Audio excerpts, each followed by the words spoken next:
Welcome to Real Talk Christian Podcast, where we drink coffee and have real conversations on faith, culture, and society. This is Mark Hyde. And Chris Fuller. And on today's episode of Real Talk Christian Podcast, we're talking about the sport world and how parents should view the sports world. But more than just that, the fight and the struggle between what's more important in someone's life, sports or the church. Fuller, you ready? Let's get ready to podcast!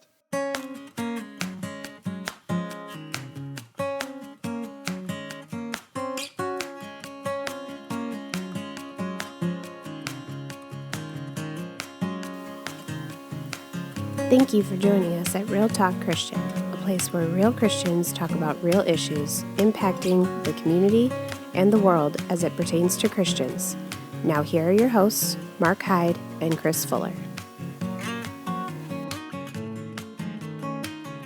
What's going on, Mark? We're back for another episode. Welcome back. I mean, it's round 2 for us tonight, but it's not round 2, which I don't think most people know. We record a couple episodes Every time each time we sit. Yeah. And we get together at least once a week to podcast. At least once a week, except when, Janelle's popping out a baby. Well, yeah, but whatever. Janelle, why'd you pop out a baby? That was the last one. Why'd you pop out a baby, Janelle?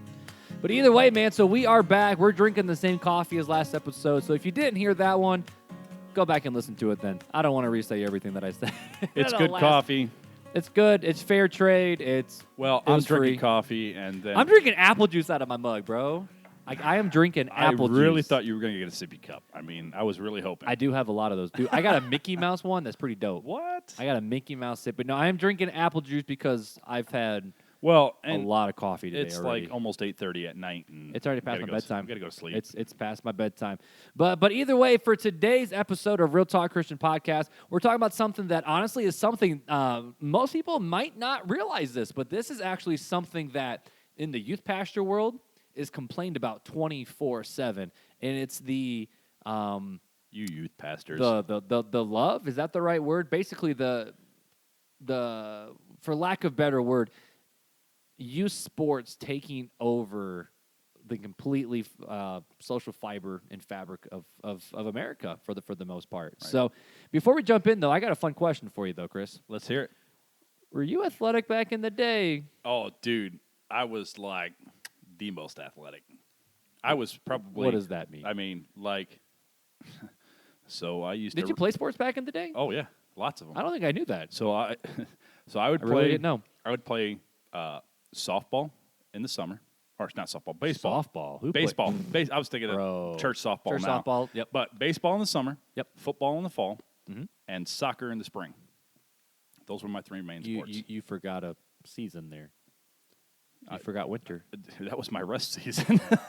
Recoup from my injuries. Oh, dude, I played. Yeah, I'm a big sports nut too. Like, did you play in college? No. I never played. Never played in college. I played in a baseball league that you could play up to your 20. It's Babe Ruth League. Oh, Babe Ruth, yes. Yeah. So I played up in there for a long time, and then played football for a while.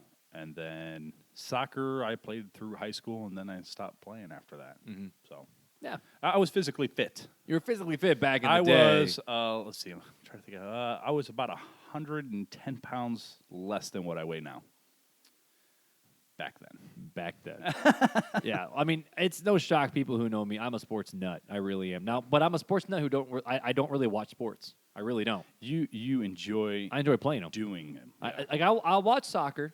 And I keep up with the stats, and I keep up with the scores. I only watch in Manchester the United every once in a while. Oh, see, I'm Celtic FC and the Scottish national team and the U.S. national team. But I watched Notre Dame football. That's about it. Yeah. I don't watch pro football. I watch March Madness. I watch some college basketball. I enjoy basketball. But, I've never gotten into basketball. I love sports so much. I don't know if you knew this or not, but, I mean, most people who know me know I played soccer in college for that 1 year, but there was no scholarships at our school, so I quit because I had to get a job. But I actually studied sports. Like, my degree was sport ministries. No way. So I've taken everything from sports medicine, sports biomechanics, kinesiology, sports law. I've taken that was a fun class. I've taken sports management, all the various coaching classes. There's one called Sports and Society, and how literally sports has revolutionized how Americans and how people interact with each other. So why don't we have more sports teams at church? You got all these skills. Because I don't want to coordinate it. I want to. I want to tap into these I skills. did. Okay, here's something that most people don't know, and you're going to learn something here today. All right. So I've already learned about what you went and studied. I didn't know that. So a few months before I put in my youth pastor resume at Southside, maybe was this? It wasn't a full year. We're talking maybe like 4 months. I put a resume in at Southside, just out of the blue, to be a outreach and sports director. So I applied to Southside twice, and they said no. Well, no, it was Thanks, the fact Scott. of I don't even think I got an email. I mean, I maybe got one back from Stephanie. I don't remember, but I put a resume in, and they weren't even looking for it. I was just texting emailing them to random places. So I applied to Southside to be their sports director, Right. because back then sports was what everyone thought the church was going towards, but now they're actually not. It's hard to compete with that because travel league is going like crazy. Man. But either way, so sports is something that's big and near and dire to my heart. But at the same time, I'm a youth pastor now who I'll be getting up tomorrow at 5 a.m. to play basketball. So there's how much I like basketball. But There's something wrong I'm a with youth you. pastor. Most of my kids play sports, and we intentionally design our schedule around the sports schedule. We don't do a lot of things on Friday nights because of football and Yep, basketball. makes We sense. don't do Wednesday night youth group because of sports practice. Our main night is Sunday night because there is no sports practice happening. So even the way we design our church schedule is around the sports culture that we're a part of. Right. And I don't think it's you got to be an idiot or live under a rock to not realize that sports is what most people put all their time and money into. It's huge in the United States. I mean, absolutely huge. Absolutely huge. I mean, like I was actually looking up statistics because I love Stats. my statistics. One study said that in 2008, so this was 8 years ago, 68% of girls and 75% of boys play some sort of organized sports. And then in 2013, ESPN came out with a finding that over 2.1 million kids between the ages of 6 and 18 play a team sport. But the interesting 2.1 thing, or 21? 21.5 million. Sorry, not 2. 21. That's what I thought you had said. Yeah, I probably did. But That's all right. 21.5 million kids play a team sport. Wow. But what is interesting, though, is as time goes on, more and more kids are starting to be specialized in sports by the age of 6 or 7. Kids start individually training for individual sports. So it's not like, like you listed off 3 sports for your season. And for me, it was soccer in the fall, indoor soccer in the spring, basketball in the winter, and then baseball in the summer. You're busy as I was. I was, and that's it. But we all played different sports. But nowadays, studies are finding that kids are actually honing in on one specific sport, whether it's I play hockey, I play basketball. The big one right now is baseball. Right. And there is a trend going towards getting rid of community leagues and going towards solely travel leagues. In fact, Little League in the last 10 years has lost 20% of their total enrollment across the nation, which Wow. doesn't seem like a big idea if it's a Little League, no, but that's a lot. there's millions of kids who used to play Little League baseball. And if it's, let's just say for kicks and giggles, 1 million kids, well, 20%, that's 200,000 kids. That's a that lot. don't play in the. Right. And they still play baseball, but not in. Even not out of in Little League. 1,000, it's 200 kids. I mean, that's Exactly. And so when you read all these stats and read all these statistics, a lot of churches and a lot of youth pastors, a lot of pastors have actually declared war on the sport culture. The church that we're a part of has never declared war on the sports culture because Are we doing that now? Oh, I'm just kidding. like right now, let's fight. Let's go right now. Well, I mean, Pastor Scott's a huge Clemson, and he's a big Pittsburgh Steeler fan. He's a Everybody has their sins. Sorry, Pastor. Hail Notre Dame. Obviously, I thought about Notre Dame. Soche doesn't know what a sport is. He's a theology nerd. But all of Scott's kids play sports Right. competitively. Very, very competitive. I studied sports for Even a Scott living. gets out on the softball field every once in a while He himself. loves it, man. Like so sports is something that's so ingrained in our church culture that it's not really a big issue in a lot of places Right. for our church specifically, but I think our church handles things very well when it comes to that. But a lot of pastors, I was actually reading through pastors' tweets, pastors' articles, all these various different things, and not shaming the sports culture, but shaming parents. And now the war is on parents who are choosing to supposedly put their kids' sports careers over their spiritual careers. So the conversation that I kind of think would be good for us to have today is more the fact of how should the church handle sports? How should we as parents handle the sport culture? And maybe even us teens who play sports, how do we do all of these various things and actually talk about this perceived issue that is sports actually making people walk away from their faith? Right. So let me ask you the question first, even though this is kind of my favorite thing. Well, I might play devil's advocate. You're going to play devil's advocate? Maybe. I don't know. I haven't decided. It depends on what you say. You might find out. So I want to ask you this question to start off, Fuller. All right. Do you think sports in a kid's life is bad or good, and why? Yes and yes. Huh? Yes and yes. Yes and yes. Okay. You said, do you think It's good. Is it bad or good or good or bad? Right. I'm going to say yes and yes. What do you mean? I think for... Tell me what you think, Fuller. Tell me what you think. My opinion is for the parents who make their kids do sports, push their kids to do sports, make them practice all the time, those really fanatical, extremist parents. I'm not going to condemn all parents that do sports with their kids. I'm just going to say the fanatical ones. I think it's bad for the child. I think they're being forced to do something that they may not want to do, and they miss out on their childhood, kind of. But I also think it's good. I think sports are good for, it teaches teamwork. It should teach how to accept defeat in a graceful manner. If you have the right coaches. Or if you're not in a league where everyone wins. Yeah. I don't like. I like those leagues up to a point. When they're little kids, maybe through. So I would say third grade. I was thinking like 3 or 4. I think by 5 you should start probably learning. That's just my opinion, that you should start learning that, hey, in the world, there's a loser. In the real world, you're gonna lose. And if you're playing against Mark, you're gonna lose. Yeah, you win some and lose some. I mean, so I think there's a lot of good values we can learn from playing sports, or our kids playing sports. There's a lot of good values that I learned from playing sports. Again, how to work together as a team, how to really look out for each other, how to stand by each other even through hard times, maybe losses and stuff like that, how to encourage each other. So there's definitely good values that playing sports in the right setting with the right coaches can have. Okay, so you said in the right setting. So when you say in the right setting, like, what do you mean? So in the right setting, I mean it's a fair matchup. One, we've talked about your playing basketball back in your high school days, and you said your school always played the people that you would beat, right? Well, the public schools that we could have a fighting chance. We'd still lose quite a bit, but so, those who we could compete with. The right setting, obviously you're going to win some and you're going to lose some, but you don't want to blow a team out to the point where it's just an embarrassment to. It's kind of like what Notre Dame did to Bowling Green. I've won a couple of basketball games, 113-30. Yeah, see, that's just not a fair matchup. We put our JV in and we still dominated. Christian school ball. I like fair. Let's make it a fair game. Right.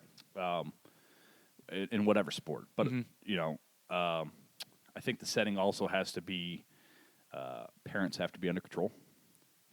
Parents that are. I watched a video on YouTube today of these parents ripping an umpire at a kid's baseball game, a new one, and coaches ripping them a new one, and the coaches fighting amongst each other, and it's just like, you guys are idiots. There was an entire Law and Order episode my grandpa was watching when he was in town. Speaking of Law and Order, like we talked about last episode, where the murder was around the fact that a coach benched this guy's son when the scouts were there, so the parent killed the coach. Wow, that's... And they're only based off true stories, sadly, with Law and Order. Right. But anywho, keep going. Yeah, so, I mean, I think that if you can't have people that can keep themselves under control and let the kids play the game, that can be a destructive setting. And that's it. I mean, you talked about it. It's supposed to be a game. Right. It's not life or death. No, I have a lot more statistics out there and we can get into those in a little bit, of parents who the question of, why do you put so much money into your kid's sport? Right. This is coming from a kid who, after playing high school ball, I vowed to never play under a coach again. because my coach didn't make it fun. In fact, basketball is miserable for me. I still play it. It's still my favorite sport. People think soccer is my favorite sport, but basketball really is one of my favorite sports. It's my first love. It was my first love, not a girl. Basketball is my first love. And it's still to this day. I love just playing ball. Yeah. And but even in college, I could have played for the team. I was good enough. I knew I had the skills. I even went to scouting camps for Indiana Wesleyan. But I didn't want to play anymore. Yeah, I got burnt out. And in fact, there's actually, I don't remember what the statistic was, but most kids drop out of their sport after the age of 15 because we're burning kids out on a sport. Yeah, and a lot of it, we talked about those extremist parents. Yep. A lot of it is them trying to relive their glory days. The glory days. Yeah. Or the big argument I've heard is, they want to get the college scholarship. Yeah, you know, you could do that studying and getting good grades. I mean, that's what I'd want to push my kids to. Right. It's the question of why. Unless you think your kid's an idiot. I mean, if you're an idiot, hey, we're gonna play baseball. You're an idiot, so I'm going to push you to play this game. Sounds like we're talking about Alabama football right now, but no, we would have been talking like this.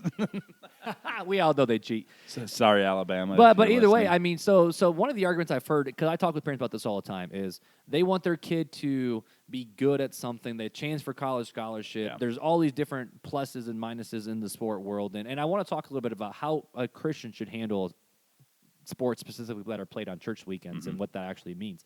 But the biggest argument I've heard is I want to get my kid a college scholarship. I want them to play college ball, free tuition.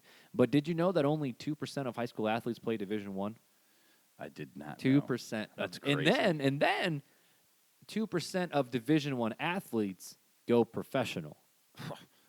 And we're not talking just NBA. We're talking around the world. That's insane. So out of every 100 kids will play Division I. 2 out of every Division I will play professional. Now, my college soccer was not NCAA Division I or 2 or 3 or NAIA Division I, Division II. It was National Christian Collegiate Athletic Association. Just way down there at the bottom. Division II. Like we were little people. I mean, we played D3 schools all the time because we lived in the middle of nowhere. Right. But it was one of those things where, honestly, sport taught a lot of things. It taught a lot of dedication and passion and commitment and teamwork and all these different things. Discipline. And I loved it. And don't get me wrong, I love the discipline aspect. But for me, the question came down to once the sport became unenjoyable for me, I was out. Right. So I wasn't having a college scholarship. And it wasn't enjoyable. Imagine if you had a parent, even though you were done, and burned that's out, it. pushing you. And honestly, my mom pulled me back. Like I said, hey, I want to play in a travel basketball. She goes, no. Yeah. I'm like, well, why not? And she goes, because I said so. Because our family can't do that. Right. So, Well, it's expensive, one. Right. Well, most families will put $20,000 to $30,000 towards travel leagues per year for their kid. There's what? Yeah. So there is a friend of mine who. I wonder why there's so much debt in this country. Her daughter is a figure skater, actually, like getting pretty national. I wouldn't say nationally recognized, but she's getting looked at quite a bit. She has friends that are in. It's part of it's a skating community, right. Ice skating and hockey, where these rich kids will live in Florida and they'll fly up every single week to the UP. Wow. To practice, or Minnesota to practice and play, and then there's baseball players that will travel super far to play. Like the league I wanted to play in was in Michigan City, and I'd have to travel an hour one way to get to the practice. Most of the tournaments, one tournament was in Oklahoma, one was in New Jersey, one was in California, and you got to pay $3,000 per tournament. So all these different things is the fact of parents are forking money over into the sports world to hope for that their kid does what? Get a college scholarship, do all these different things.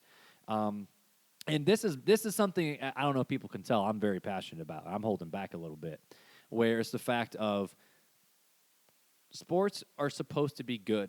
Sports are supposed to be enjoyable and fun. And in fact, the Catholic Church actually even recently came out with that. We're not talking about their theology here. We're just talking about the fact that the Catholic Church recently came out because they came out with this article from not St. Francis of Assisi, but I always forget his name. I'll have to look up what saint it was. But it's the fact of fun is actually a gift from God. Enjoyment is actually a gift from God. It's one of God's attributes. It's one of God's attributes. And being a kid, you're supposed to have fun and you're supposed to enjoy it. Yeah. And like I know, like honestly, Elliot, I don't know if he'll play organized sports. I mean, his butts can be playing soccer the second he can. But if he ever looks at me and goes, "Daddy, I don't like this," I'll be like, "Okay, that's fine. Let's find something else." That's how Janelle and I feel about Piper and Noel and Shiloh, it's really I want to see what their interest is. I don't want to put them in something that they're not interested in. And then Right, exactly. I want them to give it a fair shake. I don't want them to go, half a year and be like, I don't like this because I had a couple bad games or, whatever. It's like, no, you need to give it at least the rest of the year, and then we could talk about it. Give it a fair shake. Right, yeah, give it a fair shake. But it's what does the kid want to do? Right. And, I mean, obviously, I don't think athletics is bad because Right. my Christian school had it. My Christian college had it. I mean, it's what it is. In fact, actually, here's the fun fact. My college coach played at Northland, the same school I went to, and he actually played professional soccer. Fun fact. So I had a shot. Not really. Well, what? Not really. But it's more the fact of we turned this fun activity that's supposed to be helping motor skills and teamwork and all these different things, and we've gotten rid of the fun. We've totally gotten rid of the fun. Right. I hear these kids, like I got some of my teenagers who would go to school at 5, or they wake up, they're at school by 6:30, 7 o'clock for whatever practice. They go to school all day. They have practice that night. They're not getting home till 8, 9 o'clock, and then they got 3 hours of homework. Right. And, I mean, now I don't think teenagers should be a time of just party and frivolity. I mean, we got to teach them to step up. But we complain when we work more than 40 hours a week, and we ask these kids to work 12 hours a day because that's what our society and culture has put that expectation on them. But I guess the question then, though, I should say this. I mean, I know I'm ripping sports really bad right now.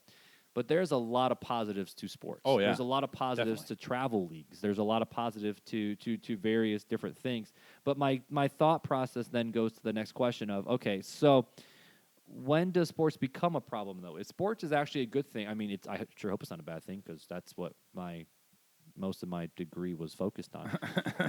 So I wasted a lot of money.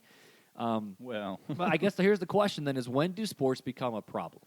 So my answer to that would be the answer to anything in life when it becomes a problem. When it takes your focus away from God and you put something ahead of God, it's a problem.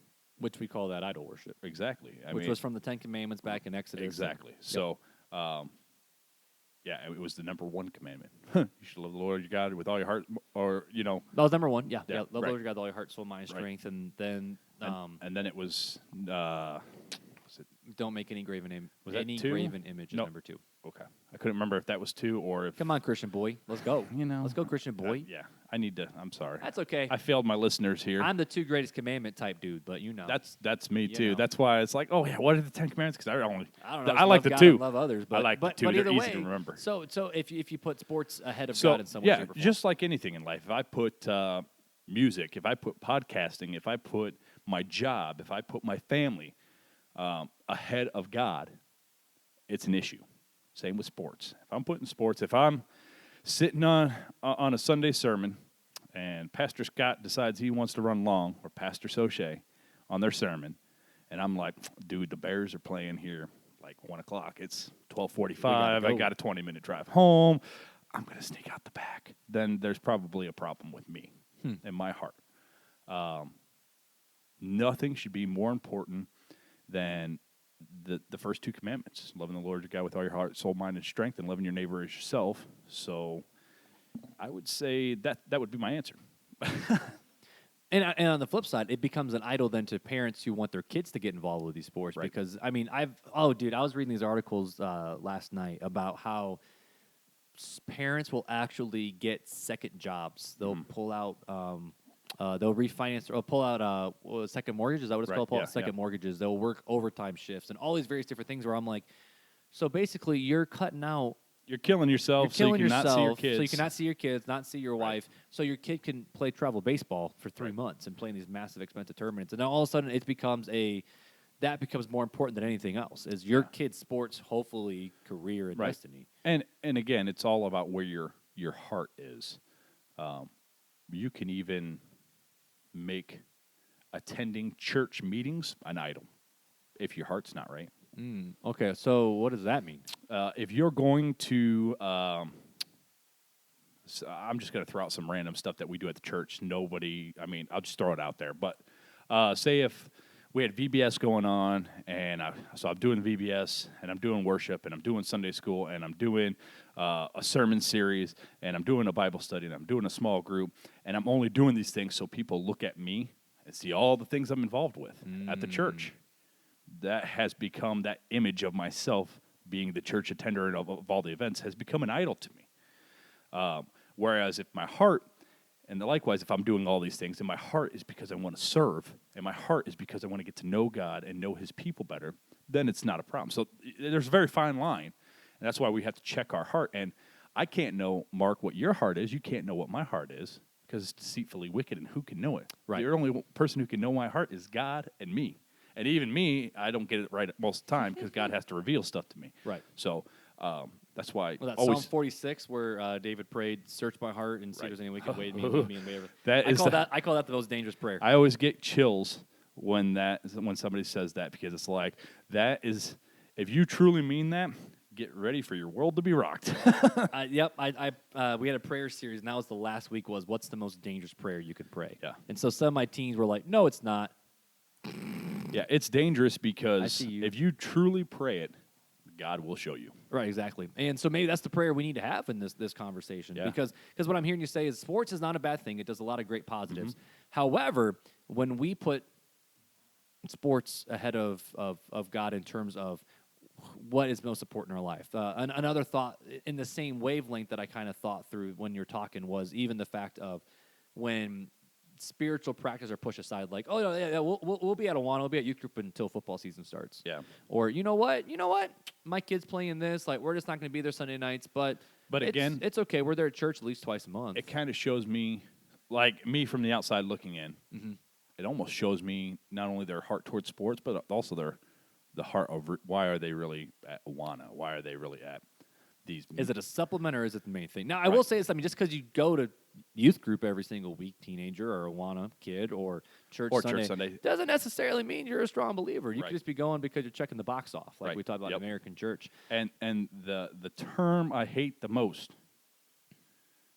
and I'm sorry if people disagree with me, is fake it till you make it. Because God don't want no fake people. What do you mean? I want to dive into this.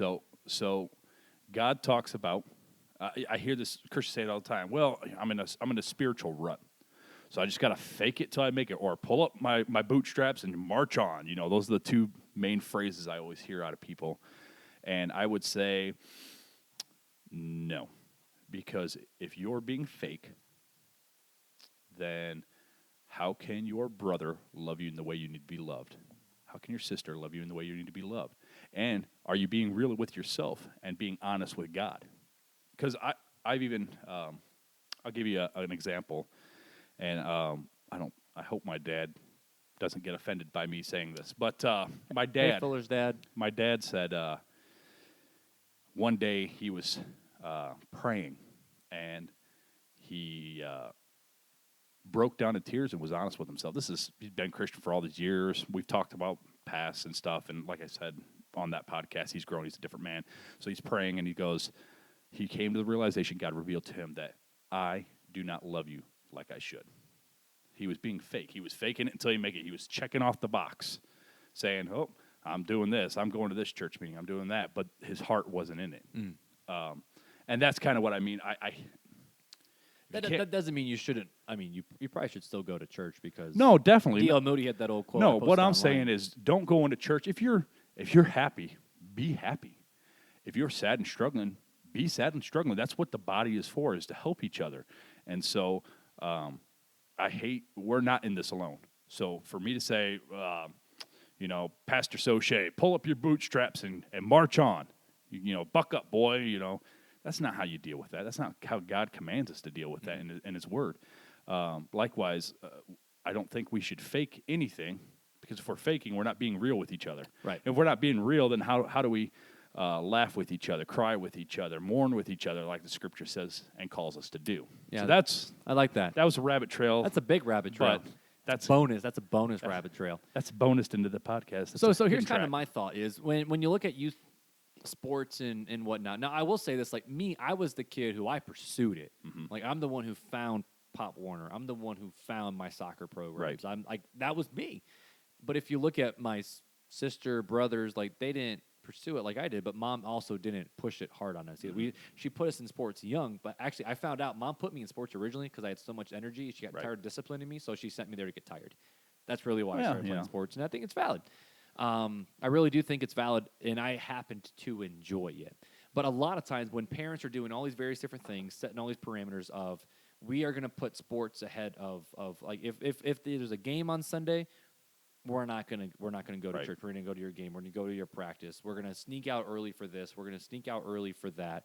And this is coming from the guy who missed church this past Sunday because I was at a football game the night before. What? So Sports. I was road tripping with my buddy. I came back at 3:00 and showered and walked into youth group about an hour later. So that was fun. But we do all these various different things, and my question is what kind of example are we setting for our kids? Yeah. Where are because there's a I couldn't find the actual quote because I was at a conference and Kara Powell out of the Fuller Youth Institute just dropped this beautiful quote. Wait. The Fuller Institute? Yeah, there's No the Fuller. way. It's out of Fuller Seminary. You're welcome, America. But the Fuller Youth Institute with Kara Powell, they looked at all of these various factors of why kids walk away from their faith.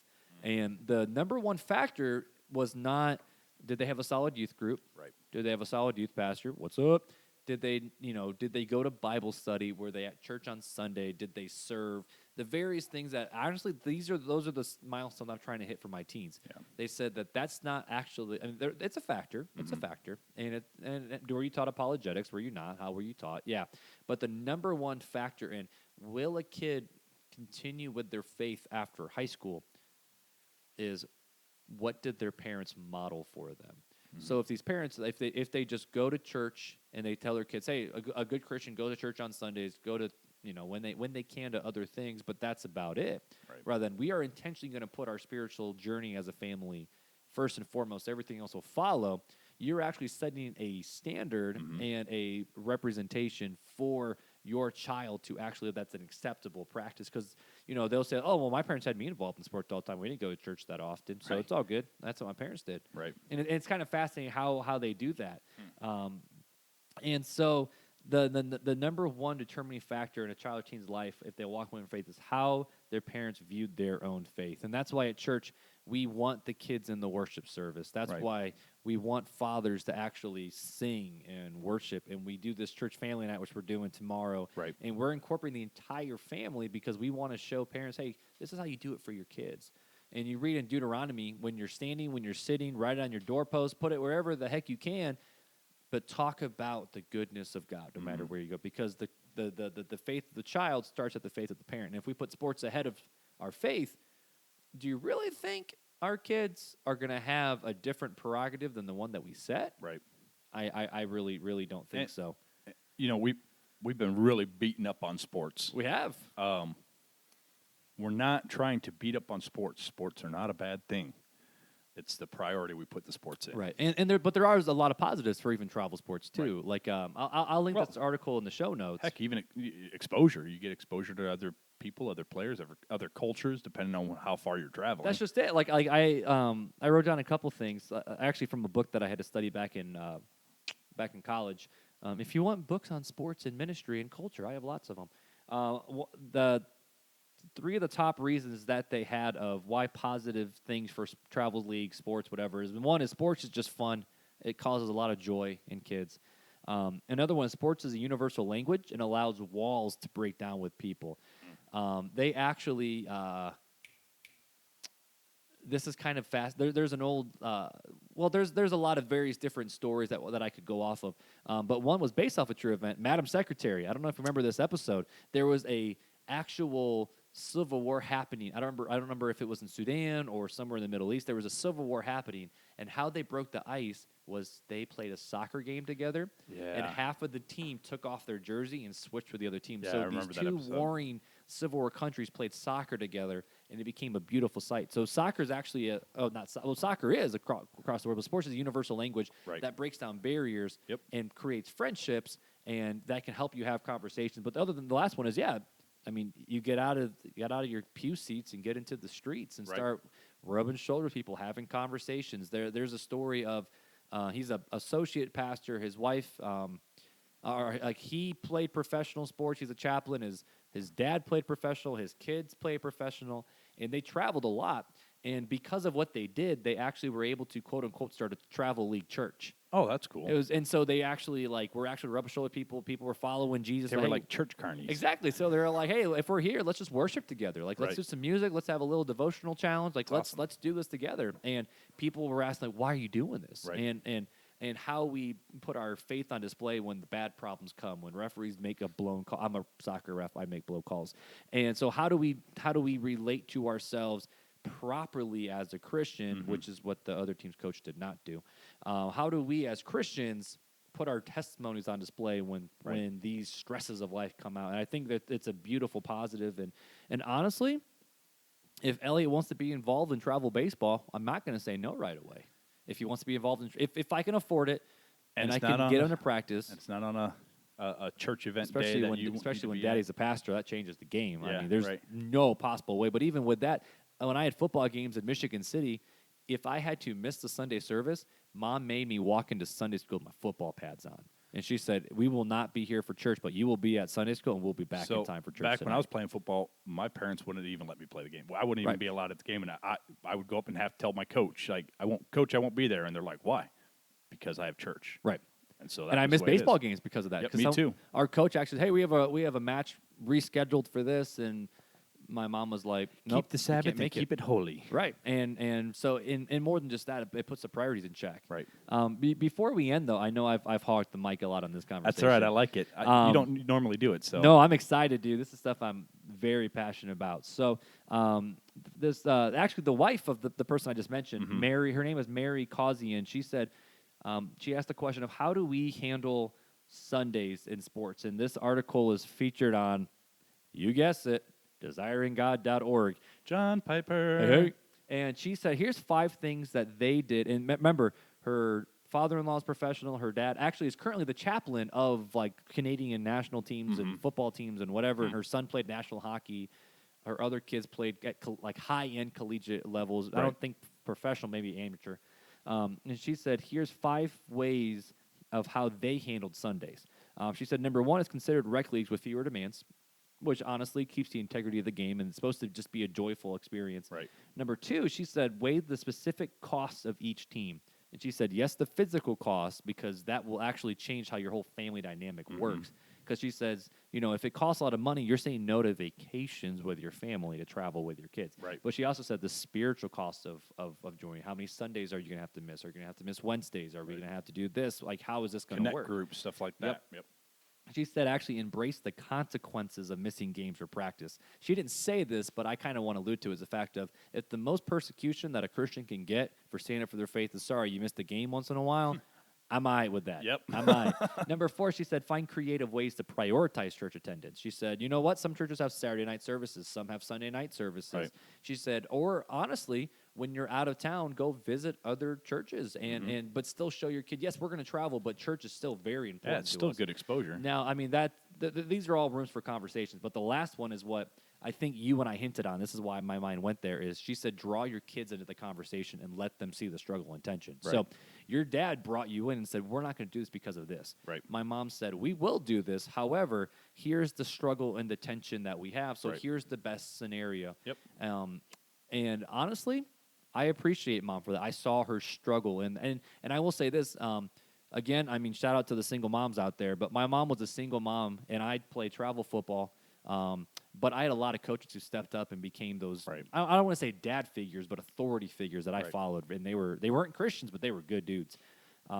But my mom was a single mom. I played travel football in all the various sports for the Christian school. My sister played, younger brother played. So Mom always had us involved in sports. Right. But at the same time, Mom, for lack of a better word, we knew where Mom's priorities rested, and she made sure we knew. And we had those conversations. Shout out to Wendy. What's up, Mama? You rock. I hope you're listening to the podcast too. She doesn't. Oh, come on. She doesn't even know what podcasts are, I take back dude. my shout out then. That's okay. Her older sister. I'll tell her Sunday. My Aunt Bet. She listens, so hopefully Aunt Bet's listening. But either way, so this conversation though is a tough conversation. I think what I'm trying to boil down to, and this is more Mark's opinion on this, because I know Foley's got a lot of opinions, but I got strong ones on this one, is the fact of how you live out your faith as a parent is a direct reflection of how your kid's going to live it out. Now, Is it a bad thing to miss church once in a while for sports? Honestly, I don't think so. I think it's okay. However, talk to your kids about why it's not okay and what you're going to, and I don't say what you're going to do instead, but more the fact of, and honestly, if you're a good, solid parent anyways, I'm going to call the kettle black and say, if you're a parent who simply goes to church and lets the professionals teach their kids their faith, Doing something wrong. you're doing something wrong anyways. Yep. You got to step up because it's not the church's job to teach. Ryan Coatney always says it with cross-form kids is you are not going to expect, if you expect the church to raise your kids, the church has your kids 2 hours a week. Yeah, I think That's the parents' I think job. we talked about this in episode 1. Somewhere in there, yeah. That the church is a secondary resource to raise children up to love the Lord. They're supposed to be the support group to your family, but it ultimately lies with the mother and father, or single mother or single father, depending on the situation. It relies with them to raise up their children in the ways of the Father. So, And if you want to know more about how you can do that, I'm going to give a shout out to the lead pastor, Scott Smith. but Scott, Back in June 5th, still one of my favorites. Actually, this is one of my favorite sermon graphics, and I'm glad he made it 3 weeks. On week 3, the sermon is called Leaving a Godly Legacy. And it talks about Timothy's mom and Timothy's grandma and how their faith is actually what helped Timothy come along his faith. Right. So I'll link that sermon in the show notes because it is honestly a phenomenal. Yeah, it was a good one. It was a good word. It was a good word. Oh yeah, Classic church talk. preach it. I got my handkerchief out. So this was the Welcome to Real Talk Christian Podcast with Mark and Chris Fuller. Just listen to me ramble on and on. But any closing thoughts, dude? I don't want to hog the mic. Dude, I think we've said everything we can. Again, each family has to decide for themselves. I always say you have to live by your own convictions. Right. My convictions might look a little different than Mark's convictions, and that's okay as long as the salvation message, the Trinity, those basic fundamental values are not tampered with. But I would challenge everyone to ask God to open their heart, open their mind, and reveal the sin that needs to be drawn out of their heart. Mm-hmm. That's something that Christians should do really daily, if possible, if you can handle it. Well, but it's a serious you thing. should. Right. Yeah, it should always reflect on where we are. I heard a pastor once, and I don't know, I haven't really decided if I agree or disagree with it. Uh-oh. But he says... What's his name, John Piper? No, his name wasn't... Well, then we don't talk about any other pastors. Yeah, that's true. No, no, anyway, so there's a pastor. This was a local pastor.